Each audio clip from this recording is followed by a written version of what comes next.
criminals called the Nigeria Hero Past. And I want to, I'm going to take you through a write-up, a very, very detailed, interesting write-up that I want to share with you.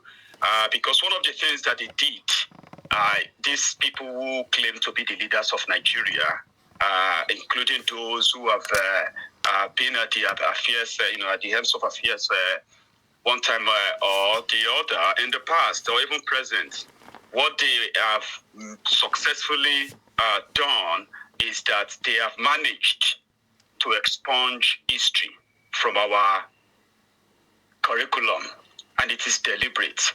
It is deliberate because those who perpetrated the criminality against humanity, the ones ever seen before, crimes against humanity, crimes against their own people, in vengeance, the vengeance that is now of today in Nigeria. It didn't start today. It started a long time ago. Nigeria was meant to break up in 1966.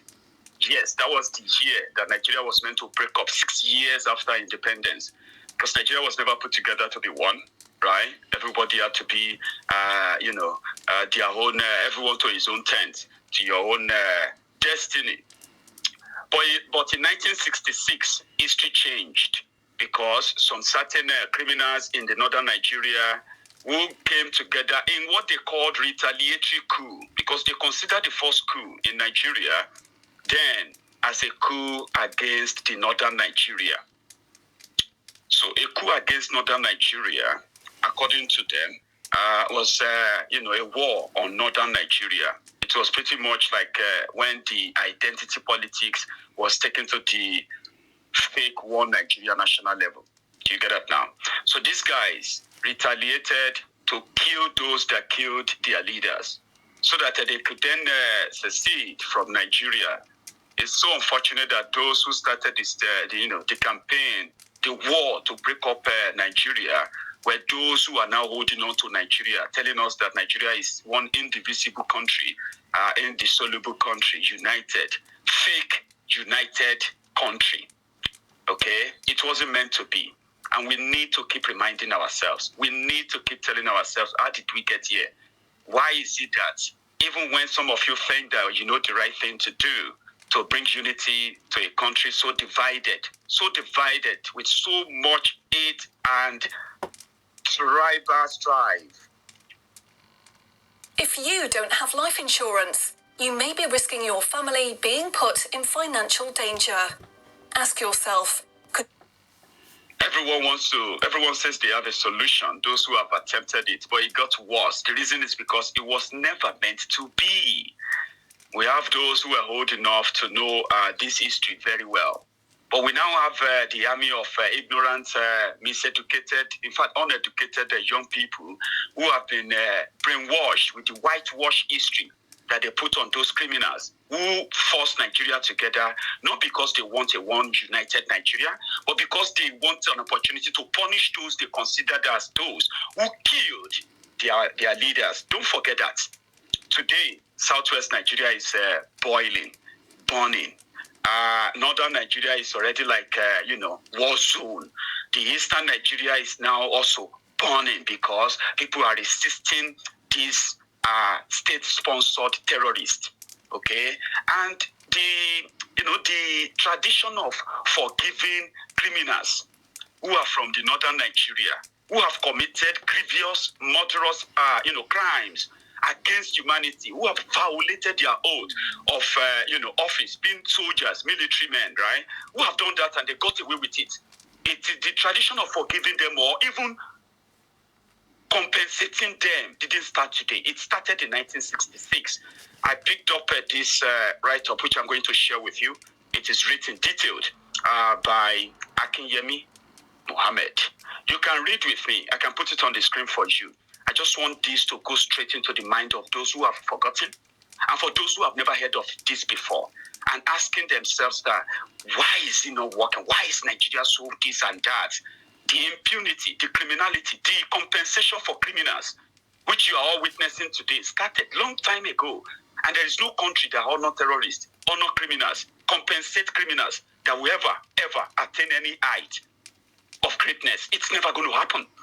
the people who have been subjected to these criminalities in the country right now, who have been threatened, traumatized, not to react, or else they will be tagged tribal bigots, right? It's a lie. It is the blackmail they have been using for so long to tell you not to tell your story. When you tell your story, yeah, they will tell you that your story seems, somehow ethnical. Therefore, you are about to start an ethnic war. The blackmail they have been using, they whitewashed some of these heads of state. They call them. They are criminals, and it all started from January 15, 1966. When Aguiyi Ironsi became the first military head of state, and then he suspended the constitution, the regional system of government, and abrogated the entire country together to become one Nigeria.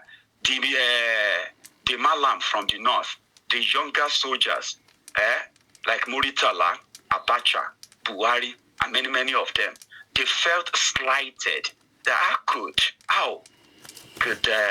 an Igbo man become the leader of the entire country? It was a new thing. It wasn't part of the plan of when they gave independence to Nigeria, okay? So they retaliated, and with the plan that they will never, ever be under any Southerner as the overall president of a country that they are part of. So they wanted to break away. They killed Aguiyi Ironsi and the rest of them because these young soldiers, Muritala and co, they wanted to go away. But Muritala was compensated, right? When Gowon took over, when their coup that killed Aguiyi Ironsi, they nearly started the war. They ran back to the north. Do you get that now? They ran back. They were expecting the rest of the southern Nigeria to start a war and moved with them, just like they did. But that didn't happen. They were told that there is going to be a vacuum. I'm going to read the story back again, especially for those of you who possibly, deliberately, choose not to remember this, or you've never heard it before. I'll share it on my screen. If you have the time, read along. I'll do my best to read right as well. Let's take a look.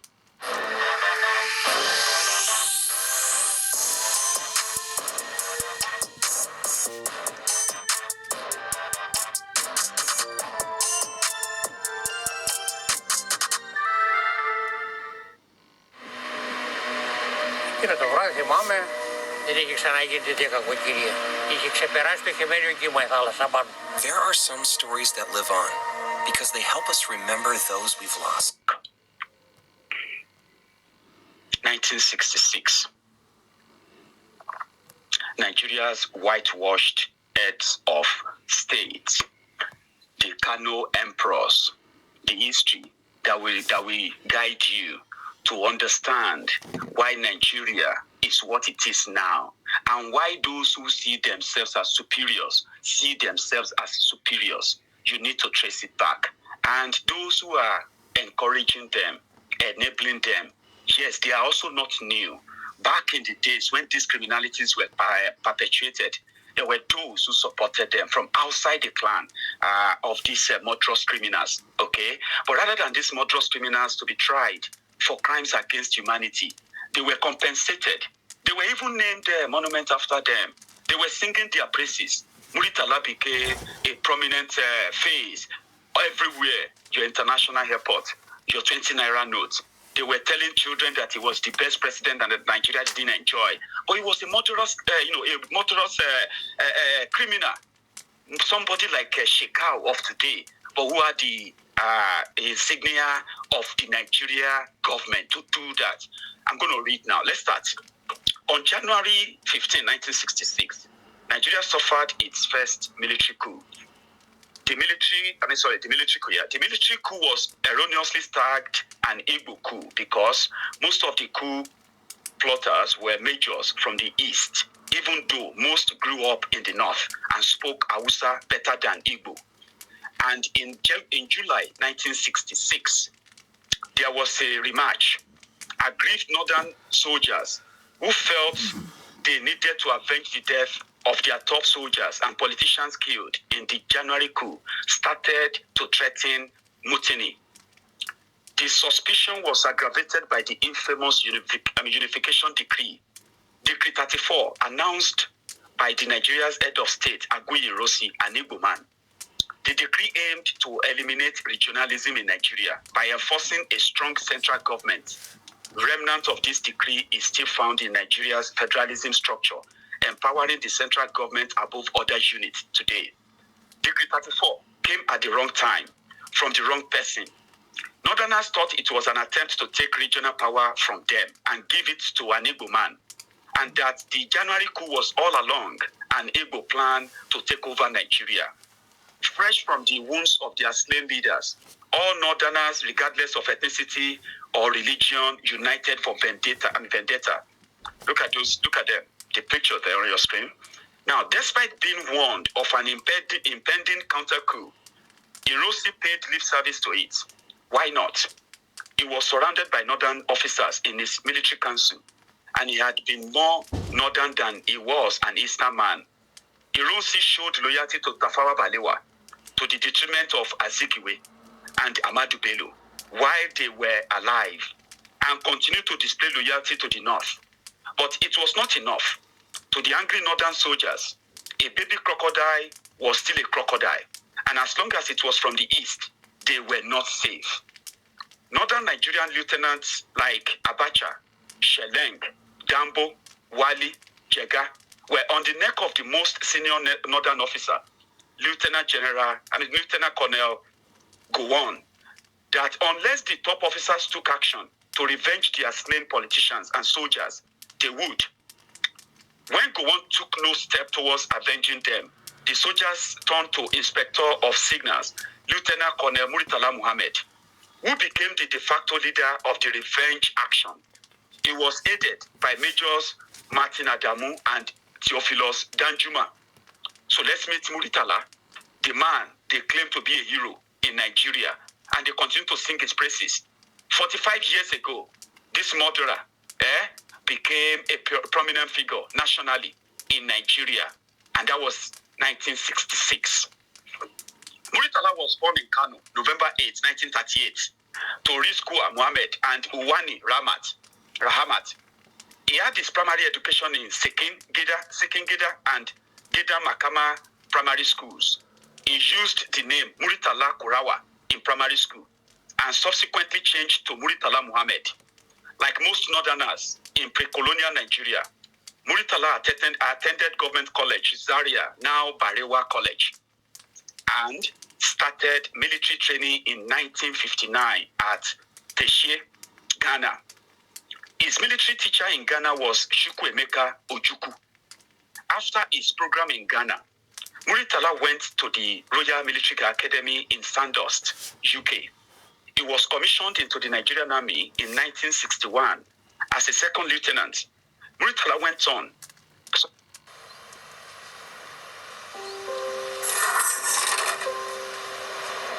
Muritala went on a peacekeeping mission in Congo, rose in rank, and went back for an advanced course in telecommunications. He was then promoted as major, temporary, and officer commanding one signal squadron in Apapa, Lagos. In 1966, Muritala was one of the aggrieved northern soldiers who did not hide their displeasure at the death of their northern leaders. Muritala even called Agunyi Irosi a fool, even though he was head of state. He was ahead of Muritala, and military discipline precluded this. By mid-1966, Muritala had started actively plotting mutiny. He would often drive to Ibadan from Lagos, pick up northern officers in Ibadan at a predetermined rendezvous point, and then drive around Ibadan without stopping while brainstorming various options for a counter coup.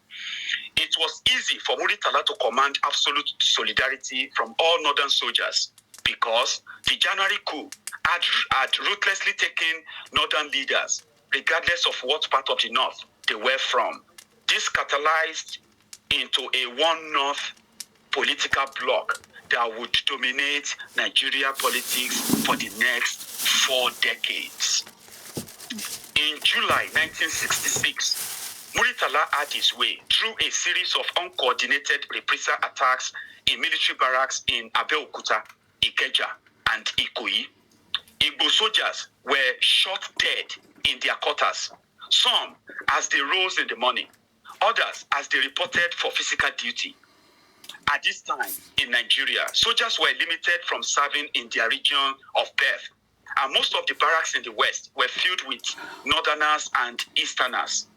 Northerners had majority infantrymen, as most Eastern soldiers in the military were educated and had higher ranks than Northern infantry, non-commissioned officers. The minority junior Eastern officers were butchered in the West. Those in the North were not spared. Yoruba people were lesser in the army, and the Hausa soldiers who didn't fit into barracks in the East and West served in the North, still having a majority and home advantage. Ojukwu was the governor of Eastern Nigeria, and he allowed Northern soldiers in the East to return home safely. Eastern soldiers weren't so lucky. When Northerners ran out of Igbo soldiers to kill, they started killing civilians. When the Igbo civilians' population diminished, Northern soldiers started killing non-fluent Hausa speakers. They killed some Northerners, Westerners, and people from minority groups. The bloodshed reached Northerners, especially those who didn't speak Hausa fluently, prompting the Emir of Kano to intervene and appeal to soldiers to go back to barracks to limit the killings there. Now, this is Nigeria's first post-independent secession attempt. While the genocide was ongoing, the Northern soldiers orchestrating the killings gave conditions for a ceasefire. 1. Repatriation of Northerners and Southerners back to their respective regions. The secession of Northern Nigeria from Southern Nigeria. It was the first time that statement was made, and it was made by the coup plotters, those who killed, revenged the coup of 1966. They were the first people to ask that Northern Nigeria should break away from Southern Nigeria. Even though today they are the ones saying nobody can break Nigeria. Nigeria is going to break up. Take that from me, sooner or later. The mutineers hijacked a British V-610 plane and forced the pilot to fly 96 of the mutineers and their families back to the north. But this was not unanimous. Gowon was still not in support of the mutiny and secession. Gowon tried to buy time for negotiation. But Muritala made it difficult, charging soldiers to... Life is full of possibilities when you have the space. Store your destroy Lagos before leaving the West. A northern judge, Justice Bello, was able to buy more time by reminding the soldiers that all the nation's money was in the central bank located in Lagos, asking them how they would pay their troops' salaries after seceding. It was no surprise that when Muritala became head of state, he pushed for the federal capital to be moved to a virgin area carved in the north, Abuja. It was clear that Muritala did not at any time intend to mutiny to hold power. With Ironsi killed, a coup plotter would have declared himself head of state. But Muritala wanted Lagos to burn, while Northerners returned home. Even if he wanted to declare himself head of state, he might have faced stiff opposition. Brigadier Ogundipe was the highest ranking officer alive after the mutiny. And behind him were a host of other top officers. Muritala wanted only chaos. He got it. Over 30,000 Southerners were killed, with over 2 million refugees fleeing from different parts of the country to run back to the east. Because of the nature of these programs, the Igbo people have been tagged the Jews of Nigeria, reminiscing Jewish massacre in the hands of Nazi Germany. It was an ugly time to be anything but fluent Hausa-speaking Northerner. How Nigeria progressed. There was a task power tussle from July 29 to August 1, 1966 in Nigeria. The Igbo head of state had been killed. The Northerners had had their pound of flesh. Not all Northerners wanted to secede. fearing that the South would have economic power.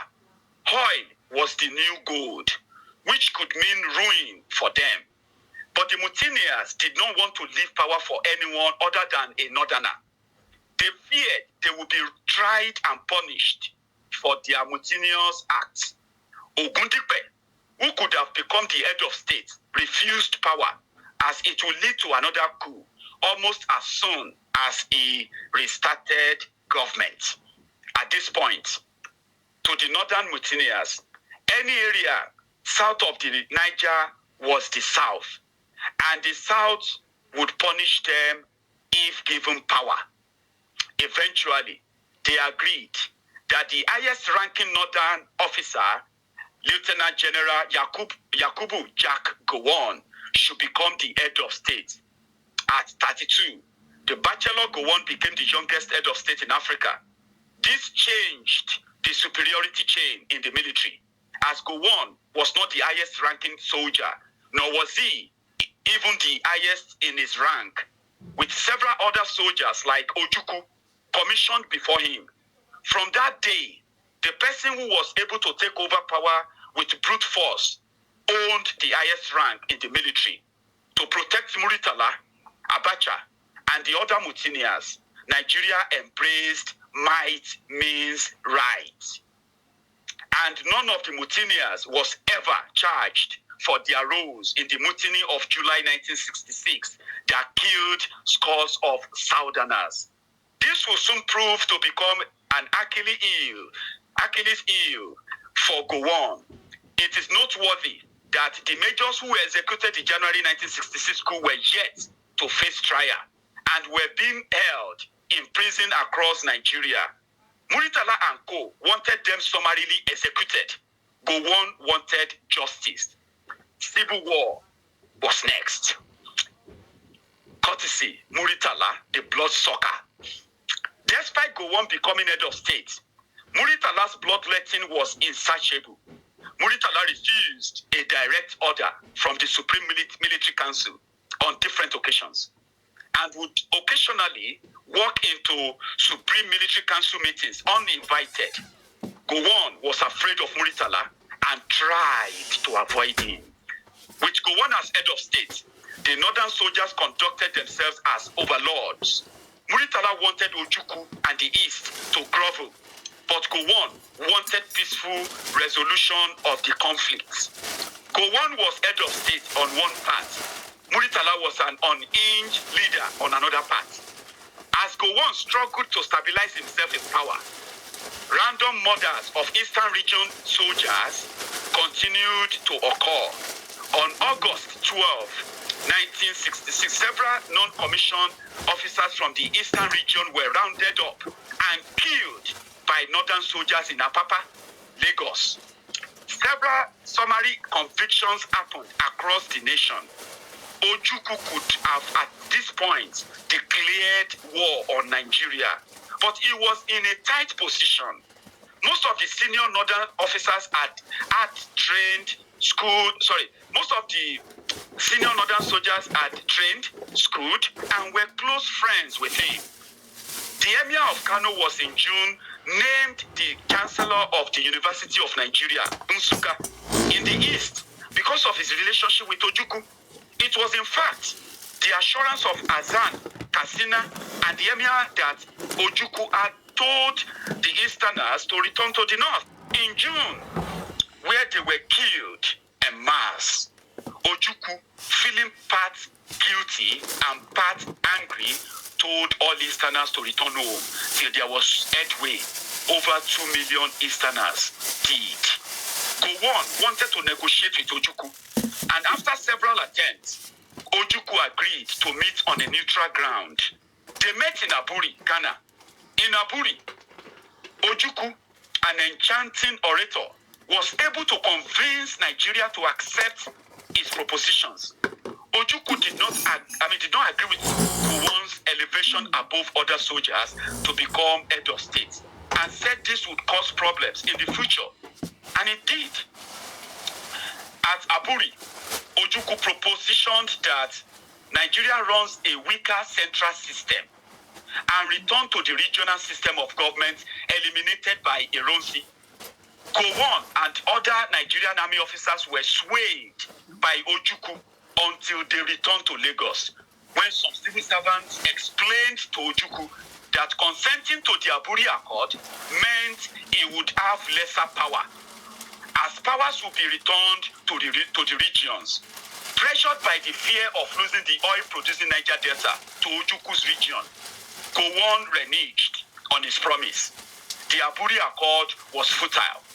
In May 1967, the Republic of Biafra, formerly Eastern region of Nigeria, seceded and war broke out in July. I feel emotional reading that now, because that was how over 5 million Biafrans were killed.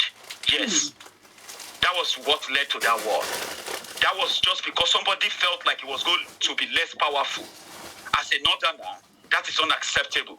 That was how the war broke out, and 5 million people were killed. Oh, wow. I hope you are following. Let's continue.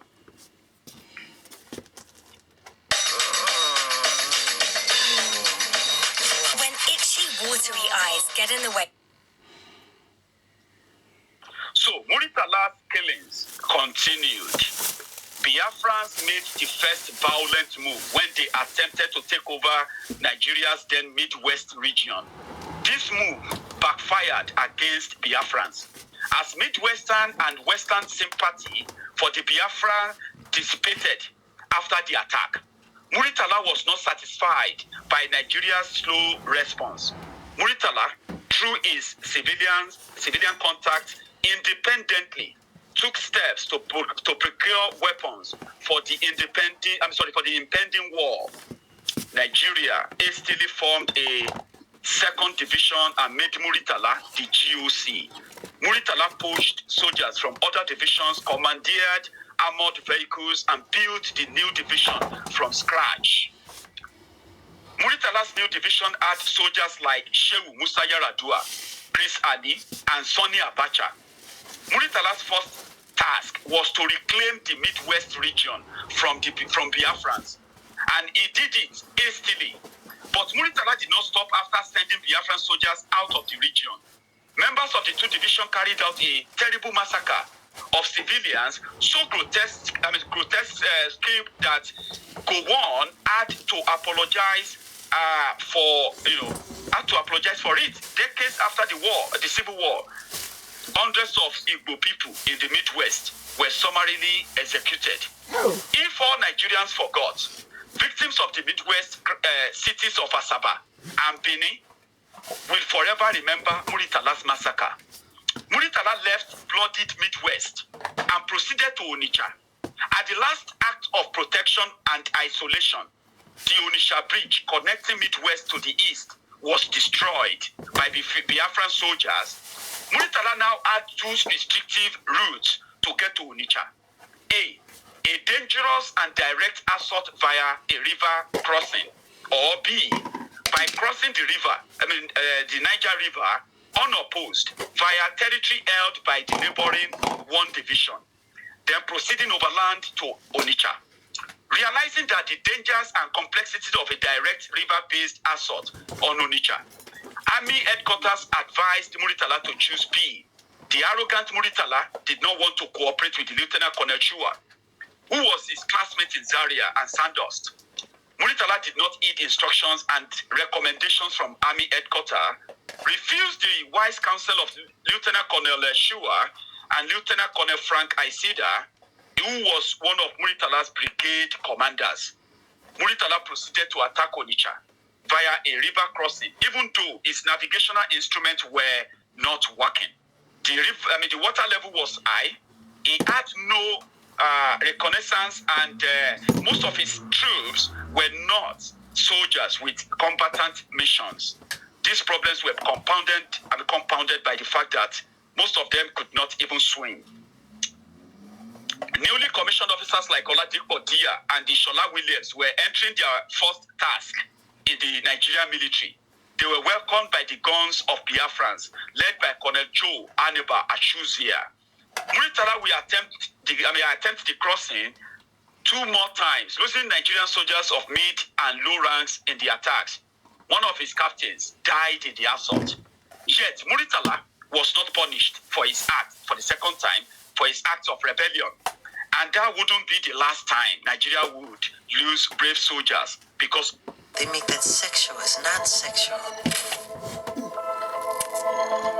He believes Muritala, after his failed attempt at capturing Onitsha, he begrudgingly agreed to cooperate with Teshua. His indiscipline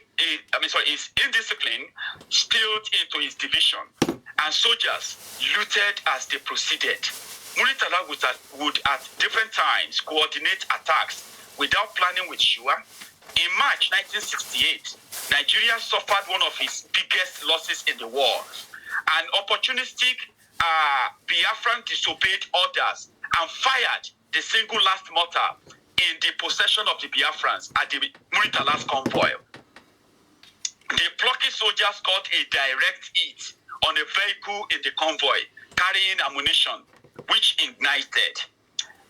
The resulting fire set convoy of almost 100 vehicles ablaze. Nigeria would have avoided this tragedy if Muritala had taken orders, avoiding the Apagana route that was so narrow. It was difficult to reverse or turn. Muritala was recalled and replaced by Colonel Aruna, who struggled to conduct the 2nd Division, blah, blah, blah, blah, blah. Now, instead of punishing Muritala, he was promoted to colonel in April 1968 and brigadier in October 1971. In 1974, Gowon made Muritala the inspector of Signal. Muritala still felt aggrieved that power was not shared with him despite bringing Gowon to power. Although, by the end of the Civil War, Muritala had other preoccupations. His loyalists in the military did not go to sleep. Then the 1975 coup. It was the one coup that the victim, Gowon, was well informed and also had adequate time to quell. But Gowon's popularity was beginning to fade. Despite being seen as Nigeria's Abraham Lincoln, reneging on his promise to seek power in 1976 tainted his popularity. The coup was executed by the same faction of soldiers that brought Gowon to power, this time led by Colonel Joe Garba, the commander in charge of the elite brigade of guards. This is the unit responsible for directly protecting Gowon. The head of police special branch, MD Yusuf, was informed of this coup. And when he told Gowon, he told Yusuf to stand down, that he would confront Garba when he returned from Kampala, where he was going to attend an OAU meeting. The coup had major actors like Shehu Yaradua, Ibrahim Taiwo, Mukhtar Mohammed, Alfred Aduloju, Paul Tarfa, Sonny Bello, Ibrahim Babangida, and Muhammadu Buhari. Muritala Muhammad did not participate in the coup, but he was visited by Yaradua and Garba, who met to inform him of the plot and convince him to become head of state. Muritala said little, shared his resentment for Gowon, and gave the plotters his support, promising to protect them in case the coup was foiled. Other top officers in the military were informed and were told to either look the other way or be killed if they attempted to prevent the coup. On the day coup was to take place, Muritala himself was in London. It was a bloodless takeover. By 2 a.m., the Lagos airport was sealed off and all roads to the airport shut. Communications were severed. Gowon was informed that he had been usurped while the General Assembly of the 12th OAU congregation was in session. The next challenge was announcing the next head of state. The plotters decided the three of their superior officers, Brigadiers Obasanjo, T.Y. Danjuma, and Muritala, would form a troika government. Muritala's plan was allowed to return to Lagos from London, and he furiously objected to the power-sharing system the coup plotters devised. Muritala did not want to answer to anyone. The coup plotters knew that Muritala commanded support from combatant soldiers and threatened Muritala that if he refused to be the head of state on the power-sharing terms, they would tell everyone the outcome of their meeting and select someone else. I want to feel good, then a hug is pretty much all I need. As head of state, Muritala was angry and bitter, but eventually agreed to share power with Obasanjo and Danjuma. And any decision of the Supreme Military Council that lacked two-thirds majority support would not be executed. Muritala was outwitted. Now, Muritala as head of state, this was them. Muritala, Siroma, and Danjuma, and Obasanjo, when they became head of state. In the archetypal Nigerian leadership format, Muritala's former sins were forgotten. Do you get that now? So if you have been following me with the history and story of Muritala, the celebrated criminal in Nigeria called Hero, okay, like many of them, yeah, he became head of state eventually. All his sins were forgiven and forgotten. Same way, all the sins and the crimes of Bokwari were forgotten and forgiven when the real Nigeria happened. So, in the archetypal Nigerian leadership format, Muritala's former sins were forgotten. Muritala immediately restructured the Supreme Military Council, retiring superior officers and promoting coup profiteers. Security chiefs were changed. Muritala opposed the appointment of MD Yusuf as Inspector General of Police because Yusuf had informed Gowon about the coup that brought Muritala to power. But it wasn't a solo government. MD Yusuf became Inspector General of Police. So it was clear from the outset that Muritala's governing style would be in a stark contrast to that of Gowon. While Gowon was diplomatic, conciliatory, and cautious, Muritala was brisk, volatile, and displayed decisiveness with major issues that bordered on impulse. To his credit, Muritala's leadership style prompted civil servants to be upright in their duties. Muritala also retired 10 of the 12 military administrators who were found guilty of enriching themselves under Gowon. Military governors formed the executive and legislative arm of government by their positions in the Supreme Military Council.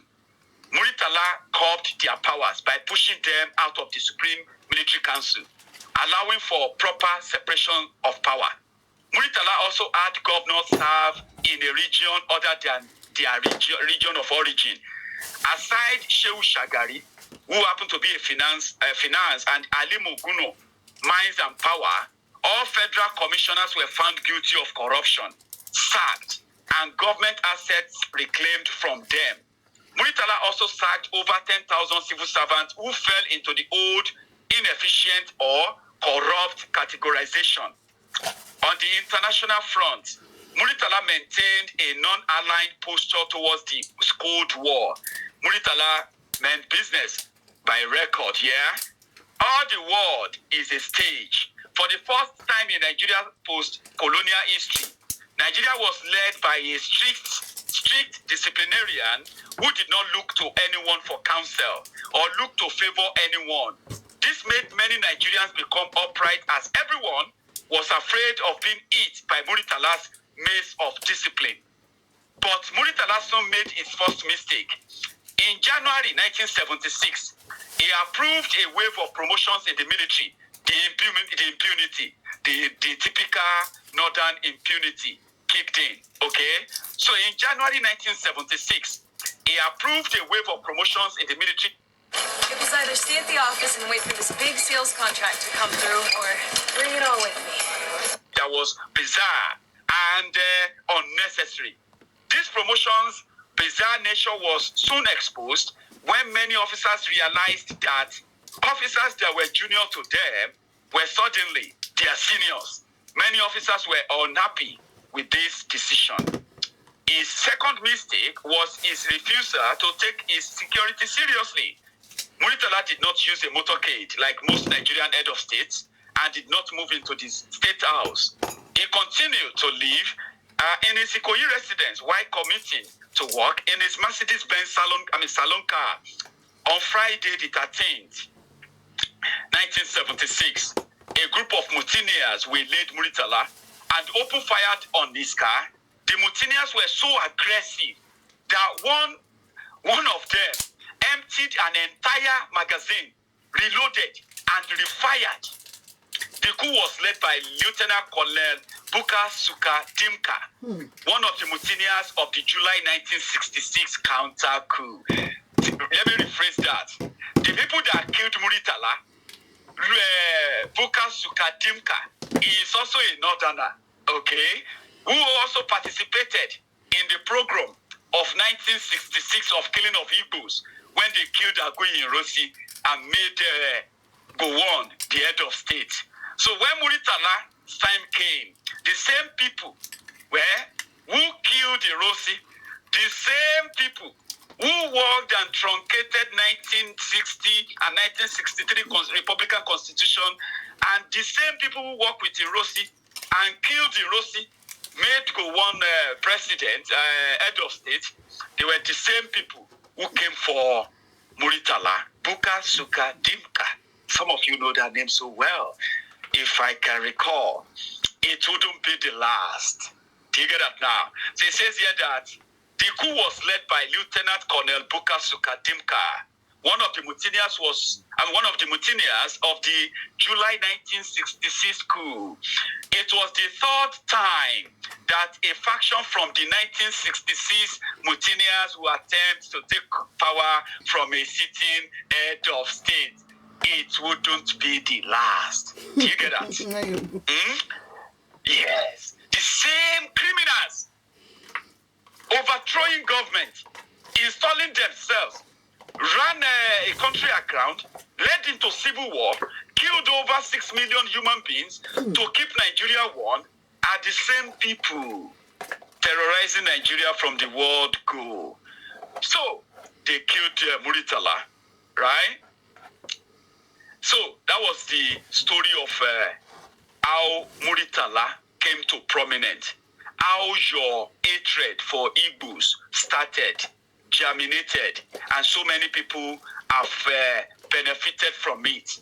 Today they are parading themselves as elder statesmen across Nigeria, giving different speeches here and there, talking about one Nigeria, one Nigeria, one Nigeria. Read your history.